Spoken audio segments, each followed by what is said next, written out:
Assalamualaikum warahmatullahi wabarakatuh. Perkenalkan, nama saya Rosida Kalidupa, mahasiswi semester 4 Fakultas Ekonomi dan Bisnis, program studi akuntansi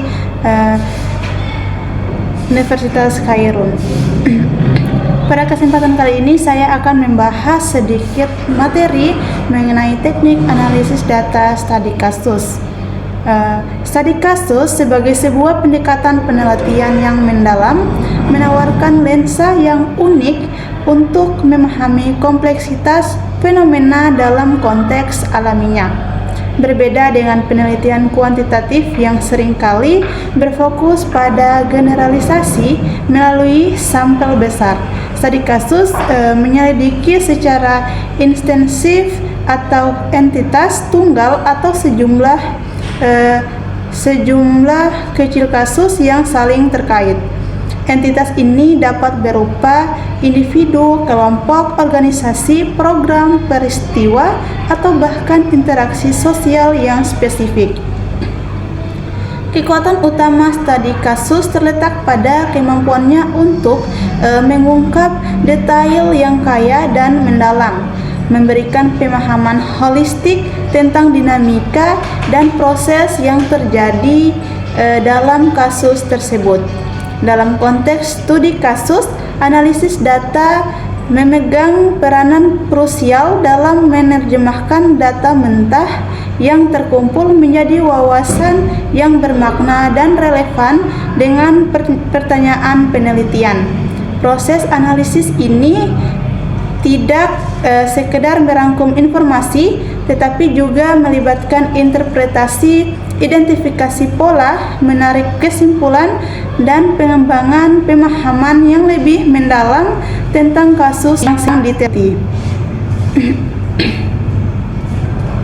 Kualitas analisis data secara langsung mempengaruhi validitas dan reliabilitas temuan studi kasus. Oleh karena itu, pemahaman yang komprehensif tentang berbagai teknik analisis data studi kasus menjadi esensial bagi para peneliti. Spektrum teknik analisis data studi kasus dari kualitatif hingga kuantitatif.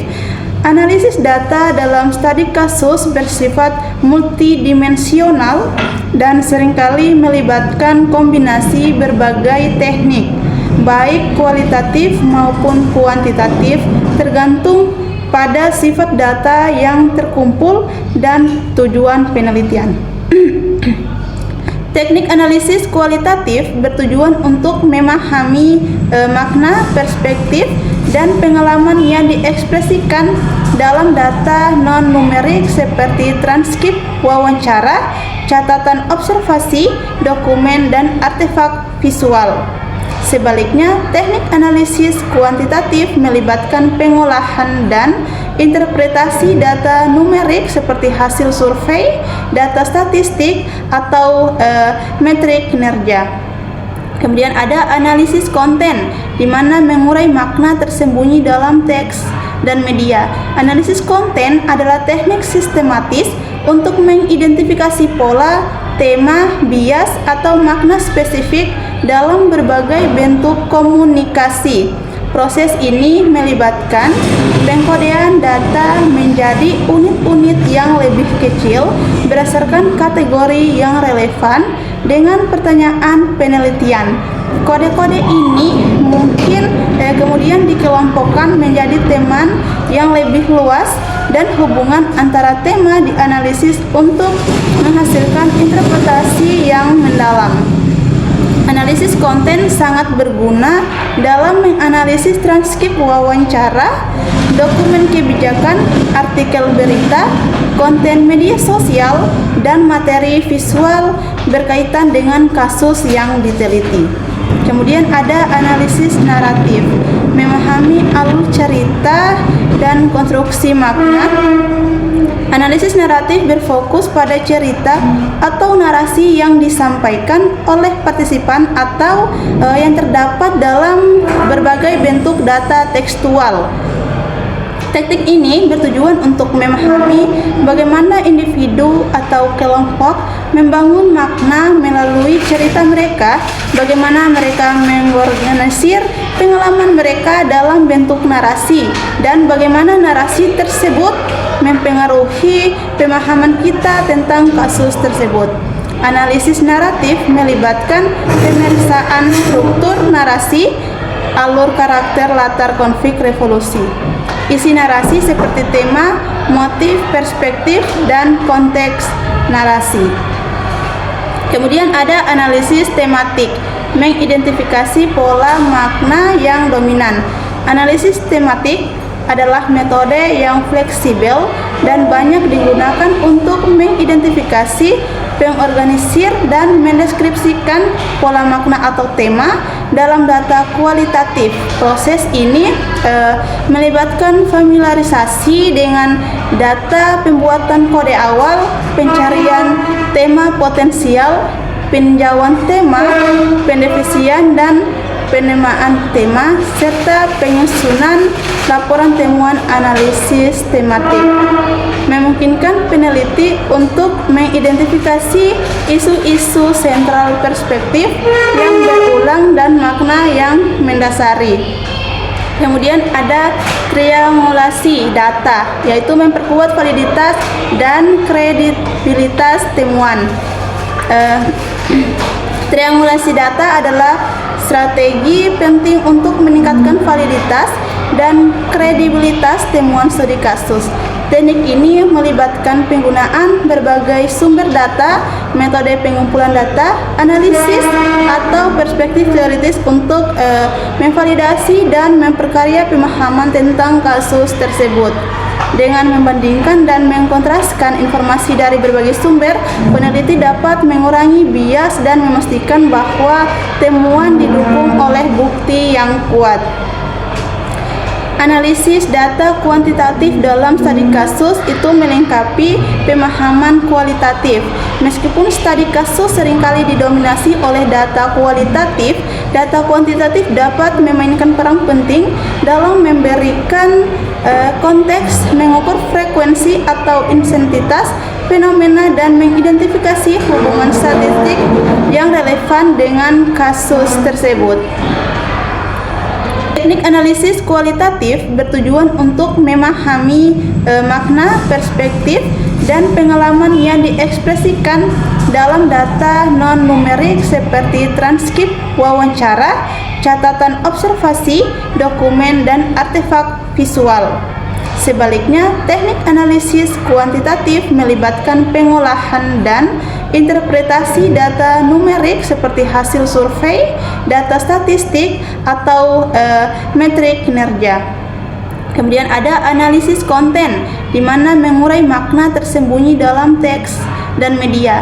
Analisis konten adalah teknik sistematis untuk mengidentifikasi pola, tema, bias, atau makna spesifik dalam berbagai bentuk komunikasi. Proses ini melibatkan pengkodean data menjadi unit-unit yang lebih kecil berdasarkan kategori yang relevan dengan pertanyaan penelitian. Kode-kode ini mungkin kemudian dikelompokkan menjadi teman yang lebih luas dan hubungan antara tema dianalisis untuk menghasilkan interpretasi yang mendalam. Analisis konten sangat berguna dalam menganalisis transkrip wawancara, dokumen kebijakan, artikel berita, konten media sosial, dan materi visual berkaitan dengan kasus yang diteliti. Kemudian ada analisis naratif, memahami alur cerita dan konstruksi makna. Analisis naratif berfokus pada cerita atau narasi yang disampaikan oleh partisipan atau yang terdapat dalam berbagai bentuk data tekstual.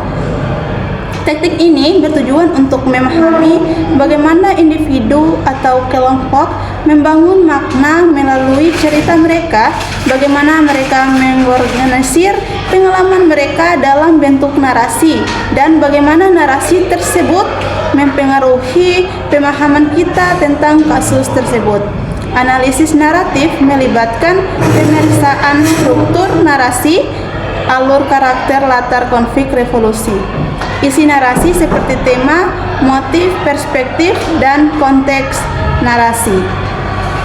Kemudian ada analisis tematik, mengidentifikasi pola makna yang dominan. Analisis tematik adalah metode yang fleksibel dan banyak digunakan untuk mengidentifikasi, mengorganisir, dan mendeskripsikan pola makna atau tema dalam data kualitatif. Proses ini melibatkan familiarisasi dengan data, pembuatan kode awal, pencarian tema potensial, peninjauan tema, pendefinisian dan penamaan tema, serta penyusunan laporan temuan analisis tematik. Memungkinkan peneliti untuk mengidentifikasi isu-isu sentral, perspektif yang berulang, dan makna yang mendasari. Kemudian ada triangulasi data, yaitu memperkuat validitas dan kredibilitas temuan. Triangulasi data adalah strategi penting untuk meningkatkan validitas dan kredibilitas temuan studi kasus. Teknik ini melibatkan penggunaan berbagai sumber data, metode pengumpulan data, analisis, atau perspektif teoritis untuk memvalidasi dan memperkaya pemahaman tentang kasus tersebut. Dengan membandingkan dan mengkontraskan informasi dari berbagai sumber, peneliti dapat mengurangi bias dan memastikan bahwa temuan didukung oleh bukti yang kuat. Teknik analisis statistik, deskriptif, dan inferensial dapat digunakan untuk menganalisis data numerik yang terkumpulkan melalui survei, kuesioner, atau catatan statistik. Integrasi data kuantitatif dan kualitatif melalui metode campuran data menghasilkan pemahaman yang lebih komprehensif dan mendalam tentang kasus yang diteliti. Kemudian ada analisis perbandingan konstan, di mana itu mengembangkan teori dari data. Analisis perbandingan konstan adalah metode analisis data kualitatif yang iteratif dan induktif yang memungkinkan peneliti untuk mengembangkan teori substantif yang grounded dalam data. Proses ini melibatkan perbandingan terus-menerus antara unit data yang baru dengan unit data sebelumnya dan kategori yang sedang berkembang. Melalui proses perbandingan ini, kategori-kategori yang lebih abstrak dan hubungan antar kategori mulai muncul, yang pada akhirnya dapat mengarah pada formulasi teori yang menjelaskan fenomena yang sedang diteliti. Langkah-langkah kritis dalam proses analisis data studi kasus. Pertama, proses analisis data studi kasus melibatkan beberapa langkah yang harus dilakukan secara sistematis dan cermat. Langkah-langkah ini meliputi yang pertama, organisasi data yang efisien, transkripsi data verbatim atau jika relevan, membaca dan memahami data secara mendalam, pembuatan kode awal, pengembangan kategori dan tema, kemudian analisis pola dan hubungan, interpretasi temuan, dan penyusunan laporan penelitian yang komprehensif. Peran perangkat lunak dalam analisis data kualitatif. Perangkat lunak analisis data kualitatif atau QDAS seperti NVivo, Atlasti, dan Maxqda dapat menjadi alat yang sangat berguna dalam mengelola, mengkode, dan menganalisis data kualitatif dalam studi kasus. Perangkat lunak ini menawarkan berbagai fitur yang memudahkan peneliti dalam organisir data, membuat dan mengelola kode, mencari pola dan tema, serta memvisualisasikan temuan. Namun, penting untuk diingat bahwa perangkat lunak hanyalah alat bantu dan kemampuan analisis peneliti tetap menjadi faktor kunci dalam menghasilkan interpretasi yang bermakna. Kemudian, menjaga rigor dan kredibilitas dalam analisis data studi kasus. Rigor dan kredibilitas adalah aspek penting dalam peneliti studi kasus. termasuk dalam proses analisis data. Peneliti perlu mengambil langkah-langkah untuk memastikan bahwa temuan mereka dapat dipercaya dan kredibilitas meliputi triangulasi data. Pengecekan anggota seperti member checking, deskripsi yang kaya dan tebal, thick description, audit trail, dokumentasi lengkap proses penelitian, dan diskusi sejawat atau peer debriefing. Kemudian refleksivitas dalam analisis data seperti menyikapi bias dan asumsi.